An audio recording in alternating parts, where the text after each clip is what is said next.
Well, there you have it. Jordan Spieth taking one of the most famous walks in all of sports at Augusta National. One of the youngest winners ever at the Masters in the history of the game. Spieth fitting into that green jacket, and it must feel oh so good.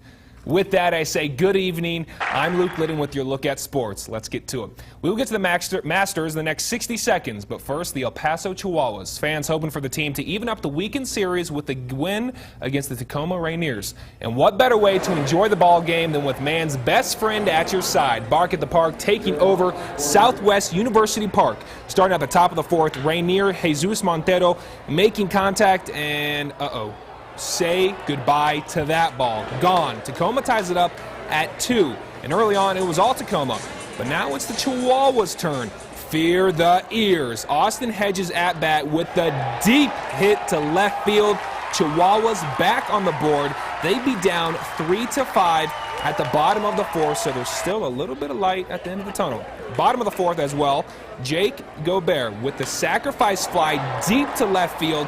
Mike McCoy will come in to score. The Chihuahuas would rally back and hold on to win 7-6. They even the season series and are now 2-2 on the season.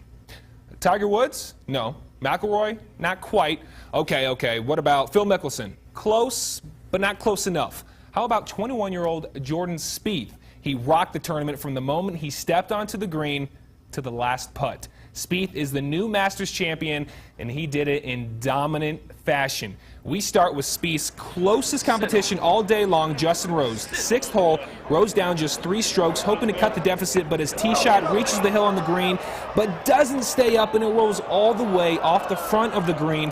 One more foot, and Rose would be looking at a birdie putt. A game of inches, I tell you. Rose instead would bogey the hole. Spieth putting for birdie on 10. Great read, and he sinks it. The young and cool, calm and collected like he's just casually playing mini golf. Spieth moves to 18 under. Now on 13, second shot on the par 5. His shot just gets enough to reach the front of the green and bounces just past the pin. Are you kidding me? Deep breaths, deep breaths. Spieth would make the birdie putt to go back to 18 under. 16th hole. Things got interesting for the final group. Spieth tee shot on the par 3 16th. His shot goes over the green right here and on to the hill. A very tough spot from there, but he stayed strong, putting for par. And the critical up and down, he buries it. He'd stay 19 under, a huge putt, and solidifying his fate as the Masters champion. Here he is after the incredible day. And to join the club that is the Green Jackets and to join Masters history and put my name on that trophy and to have this jacket forever is something that I can't fathom right now. Absolutely incredible. At just 21 years old, he ties a Masters 72-hole record with an 18 under and 270. Spieth becomes the second youngest player to win a major since 1934 and wins by 4 strokes. And back here in the borderland, 2 high school soccer teams remain in the hunt for the state championship. After an incredible soccer match that went all the way to a shootout between Horizon and Bel Air in the regional final, we have next week's matchup set in stone. Horizon clinched a trip to the Final Four with the final goal in yesterday's shootout. They will have their hands full in Austin next week as they take on very, very good 25-0-1 Georgetown Eastview. That game will kick off on April 16th at 6:30 p.m. And for the first time in program history, San Elizario over in 4A has made it to the Final Four as well. One more win, and they can finally say, we going to the ship. What? They will face 25-3-1 Kilgore on the 16th at 3 p.m. If San Eli advances, they will play in the finals on the 17th at 2:30. And if Horizon moves forward, they will play for the state championship on the 18th at 1:30. And we will try our best to get highlights for both of those games. The El Paso Rhinos are close to making their imprint in the borderland for nearly a decade.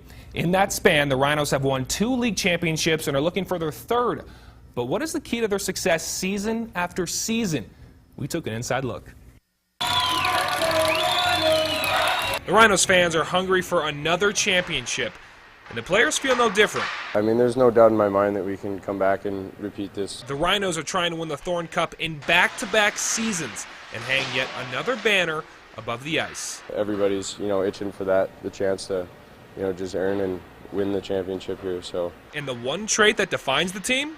It's hard work. You know, we got a really blue-collar type of team. We work really, really hard. We're a very aggressive, kind of in-your-face team.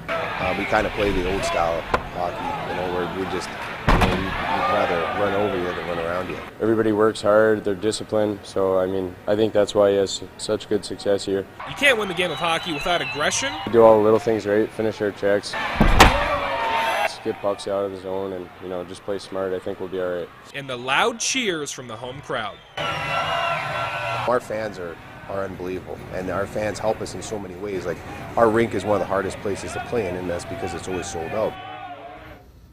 And I got to tell you, I was at the game last night, and it was completely sold out, and the fans were awesome. I'm sure it's exactly what the players love to see when they step on their home ice. The Rhinos take on the Idaho Steelheads on the road in Game 3 of the series Friday at 6 p.m. Pacific time. And finally, Anthony Davis and the Pelicans taking on the Rockets, fighting for that final ace spot in the West. Third quarter, Pelicans up 7. Off the miss, nearly everyone on the court tips it. This isn't volleyball, but then Eric Gordon finds Davis with a beautiful pass for the slam. They go up 9. But fast forward to the fourth quarter, Rockets up 5. Josh Smith with the alley-oop to Dwight Howard for the layup. Too easy. They go up 7. Houston up 9 with under 5 to play. Smith with the hook shot and 1. They would take the 11-point lead, and they would sneak by the Pelicans with a final score of 121 to 114. So the 8th seed is still up for grabs. Will it be OKC or will it be New Orleans? We will find out in the next week.